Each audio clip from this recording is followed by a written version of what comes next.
There are several light indicators on your purifier to be aware of.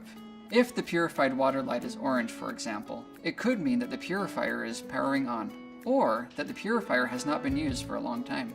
If this same light is flashing orange, it could mean that the water coming from the faucet is too hot. A complete troubleshooting list can be found in your user manual.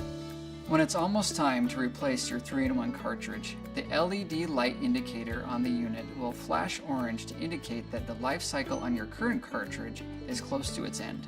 If you delay in replacing your 3-in-1 cartridge, then the 3-in-1 LED light and the purified water LED light will stay lit solid orange, indicating that you have reached the end of your cartridge's life cycle. Before replacing your 3-in-1 cartridge, first turn off your faucet, unplug your power adapter, and wait at least 2 minutes. Then, remove the top lid of your purifier and firmly turn the cartridge counterclockwise to unlock. The cartridge will lift slightly upwards as you turn. When the handle has turned a full 90 degrees, slowly lift the cartridge out of the purifier. Next, you will install the new 3-in-1 cartridge. First, ensure that the top lid is removed from the unit and that the purifier cartridge slot is uncovered. Now, remove the plastic wrap from the new 3-in-1 cartridge. Insert the 3-in-1 cartridge gently into the purifier.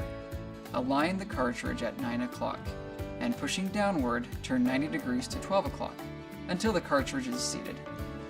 The dot on the top of the cartridge should be aligned with the lock icon, and the top of the cartridge should be flush with the surface of the purifier. Check to make sure your purifier power cord is plugged in. Reset the purifier by holding the 3-in-1 reset button for 3 seconds. Don't forget to run water through the new cartridge until the water comes out consistently clear. Tap into clean, safe drinking water with the EcoSphere water purifier. Drink healthy.